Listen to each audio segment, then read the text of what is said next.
Los Angeles, sunshine, dreams, innovation, a place where Black entrepreneurs have built their legacy.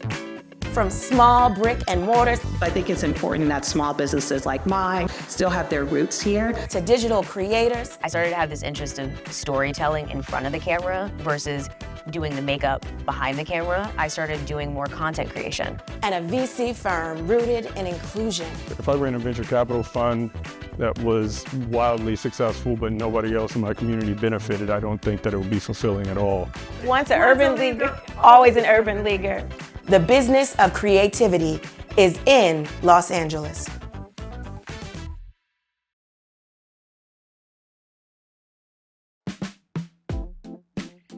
How do we build wealth and keep it? Venture capitalist Austin Clements breaks it down for us. Generational wealth. Yeah, a huge reason why I'm in VC is because when I was a lot younger, I was very obsessed with the idea of like, what does it take to be wealthy? How are wealthy people wealthy? How they get there? How do they keep it? How do they grow it? Did you read books about it? One of my first books that I read called The Millionaire Mind, actually. And it was about, they surveyed a bunch of millionaires to ask them what are the biggest contributing factors to their success. One thing that I'll share with folks is the top answer was the choice of spouse, actually. Oh. Well, look, I'm glad that your face lit up when you said that. Oh, yeah. I hope everybody else's does too. Exactly. I mean, I couldn't have chosen a better spouse, and no question, I would not see any level of success that I've achieved without my spouse, who I met. Say her name, say her name. Dr. Crystal Clements. That's Dr. Crystal Clements.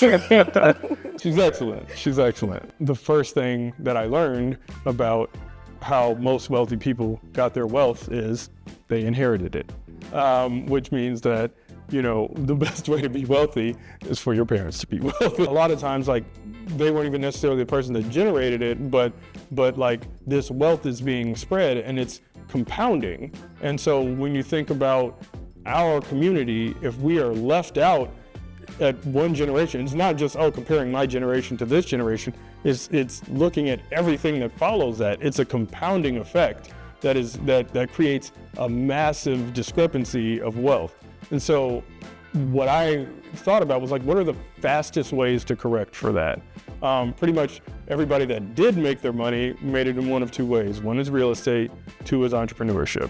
And in entrepreneurship, the fastest ways to make money, the fastest way to generate a lot of wealth was usually venture-backed companies. These are companies that go from nothing to being massive in a relatively short period of time, certainly in one generation, usually in more like a decade.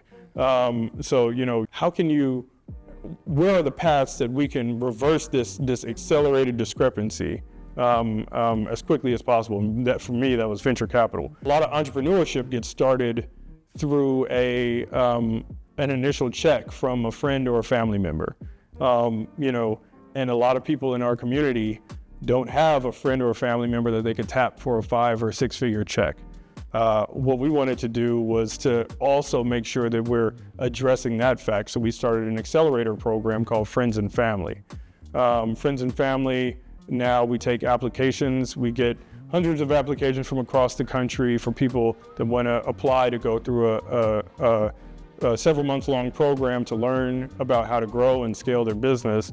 We invest $300,000 to start with to make sure that people can get the resources that they need to really take it to the next level. So we're super excited about what we're doing with Friends and Family, and it's become a core pillar of what we do with Slauson & Co.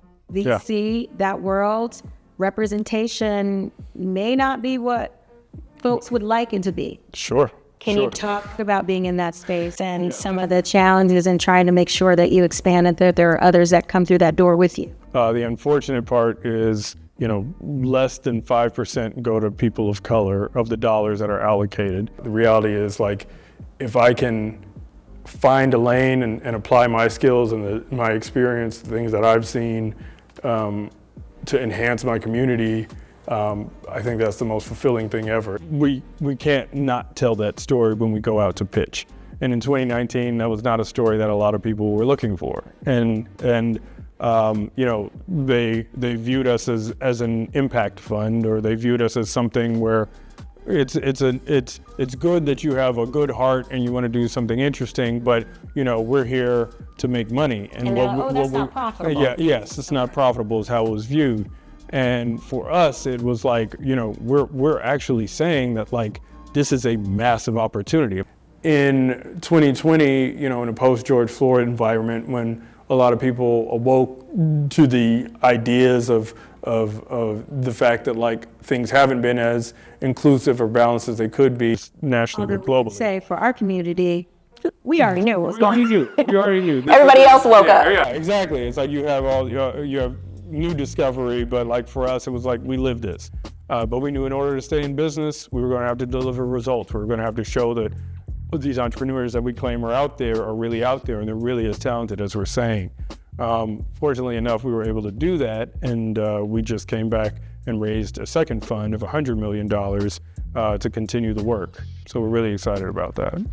How important is the role of government in this work? Yeah, part of getting everybody on board, philanthropy, venture capital, and government enables you not only to start the idea, but to carry it through all the way. Right, you need folks to be able to push the process inside and outside, because otherwise impact progress is all written in sand. It is. You really want it to be permanent. Danny Bakewell Jr., executive editor of the Los Angeles Sentinel newspaper, continues to build his family's legacy while keeping track of the past. So what we have here, this is our archive room. So this is where we keep all of our old papers. We keep at least 2 years back. Okay. Can you tell us a little bit about what the Sentinel is and its history? Sure. So the Sentinel is the largest and oldest African-American newspaper west of the Mississippi. We're 91 years old, getting ready to celebrate our 92nd year. And like so many other Black papers around the country, we tell our story. We tell our news from our perspective. Being able to share the news of what's happening in Black America and obviously what's happening here in Los Angeles is critically important. What you find is that Los Angeles is so big and people move around, so it gives them a connection. And we tell important stories that probably wouldn't get any attention in mainstream media. This is not only a business that is critical to the Black community, but it's also a family business. Yeah, well, look, the Bakewell family, we're big on, generations. That's our thing. So we believe in generational wealth. We believe in passing things on, and we're really proud of that. Black communities are reimagining what economic empowerment looks like in the face of structural challenges.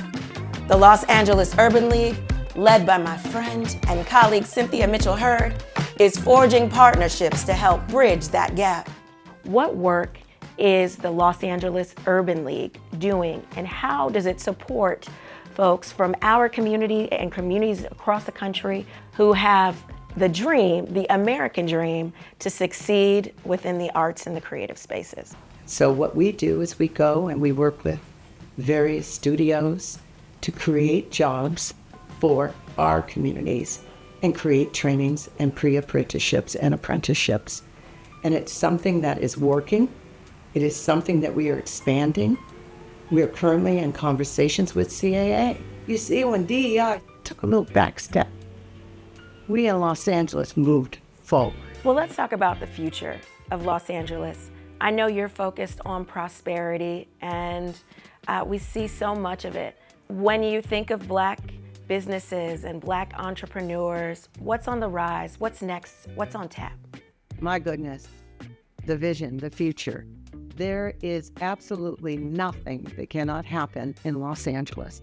We have small businesses here in Los Angeles. When I look at the future, it's really making certain that you can come to Los Angeles, and when you arrive here, or if you're here, that the Los Angeles Urban League is really able to help give you a leg up when you finish your relationship or continue your relationship or engage in your relationship. Right, because it never ends. Once an urban leaguer, always an urban leaguer. It's the thing that everybody talks about, State of Black LA. Break it down for me. We took the LA County report on Los Angeles and broke it down. We just loved our conversations. Not only are they robust, but they're looking into the areas of what is so important here in Los Angeles. So with that report, we worked on this year, housing and homelessness.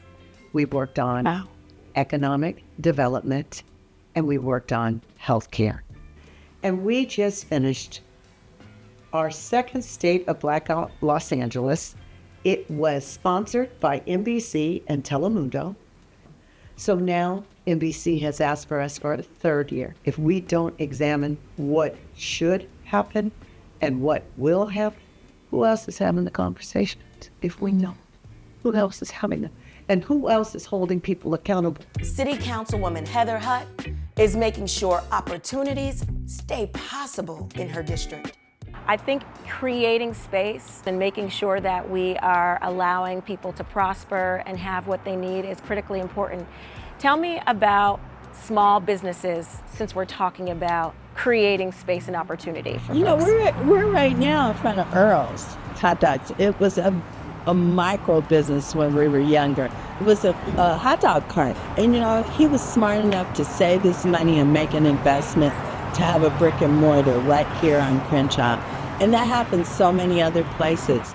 Well, it is clear that District 10 is absolutely taking off, and we see so much prosperity and growth happening in Los Angeles. Also, another part of the plan in the 10th district is to make sure that our small businesses are race ready for all of these amazing events that are coming. We got World Cup coming in 26, we have the Olympics coming in 28. And I don't want people just on the freeway passing by the district. I'm going to stand on that 10 freeway and tell them to come to the 10th and see what wonderful things we have. Of course, LA is home to entertainment entrepreneurs, but what does that look like in a digital age? For celebrity makeup artist Delina Medhin, it's all about having a varied skill set. So diversity in the way that you make money is really, really important, especially in a city like Los Angeles. There's so many different opportunities here. So for me, I work in social media. So I say that I work in advertising because I make content, right, that lives online, and I can work with different brands. And I also am a makeup artist, so I'm a working makeup artist, and I'll do different clients and things like that. And then I have the podcast. And I think one of the things that you have to remember is that when the economy is not doing well, that's a perfect time to work on your personal projects. That's a perfect time to work on the things that really matter to you and are purpose-driven. Because I believe that if you're happy, that more opportunities come to you. If there's a way for you to say, okay, how can I be creative in this moment? How can I take my ego out of it? Maybe it's even doing something that you may not necessarily want to do, just so you can fund the dream or the thing that you want to work on. Los Angeles is like a city of dreams. There's so many people who come here in order to make it, in order to be something. But I think something that's really important to remember when you come to a city like this is that nobody is checking for you. And so you have to be the person who creates the momentum in your own business, and being an entrepreneur is about that. It's about putting yourself out there. It's about saying there is fear, but I'm gonna move through it. Or your work, your creativity, your voice, it's everywhere. Talk to me a little bit more about the podcast. I started working on a podcast called It Takes a Village, and we talk to entrepreneurs and we talk to people about how they build their businesses, and it's pretty incredible. I'm really about, okay, you have this amazing company, you have this thing that you've been doing, but who have you been working with? For me, it's about being able to say thank you. I'm happy, actually, I'm able to say thank you publicly. I've never actually talked about this. When we talk about the beauty industry, would you say it's political? Oh, that's a good question. I would say the beauty industry is political. I think everything is political, right? A lot of people are also saying, well, okay, if this big brand doesn't have my shade, are they telling me that I don't matter?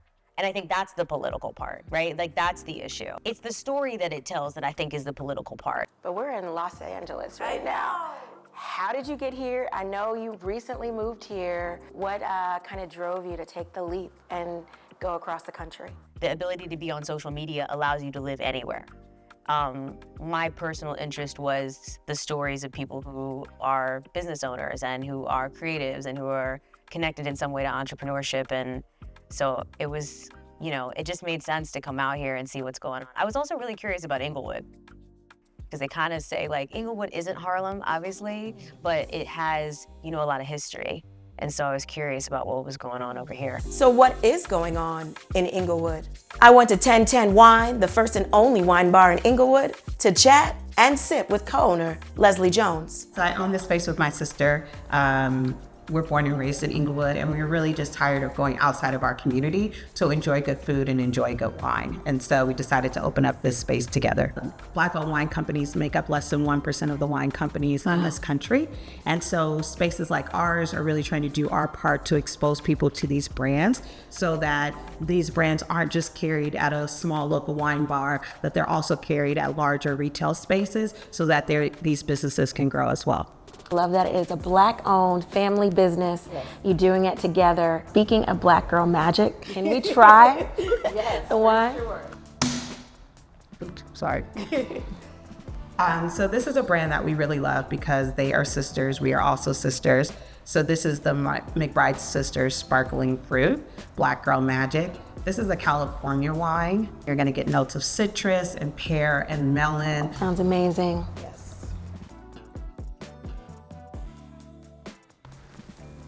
Definitely Black girl magic. So how do you make wine approachable? Wine can be very intimidating, especially if you're a person of color. A lot of times these are not beverages that we drink in our home.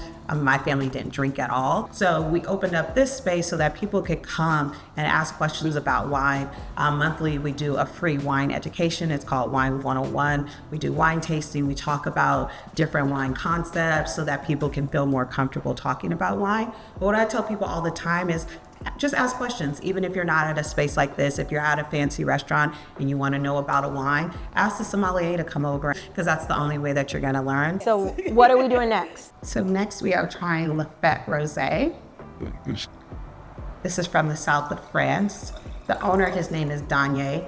He worked in the wine and spirits industry for a really long time. He worked for Moet Hennessy. He worked for Ace of Spades. He's featured in Target. He's on Delta Airlines. And it's just a great classic south of France rosé. Oh, we love that. And you know, I just hit gold status with Delta. Okay, there we go. Thank you. Traveling here to see you. So nice. Danye, on the way back, we're gonna be friends. Thank you for introducing me to some of these brands that I was not familiar with. What are some of the barriers and challenges that you think folks encounter? Yeah, I mean, I think the obvious ones, of course, is like access to capital, which is, you know, a daily struggle for an entrepreneur, especially one that has a brick and mortar business.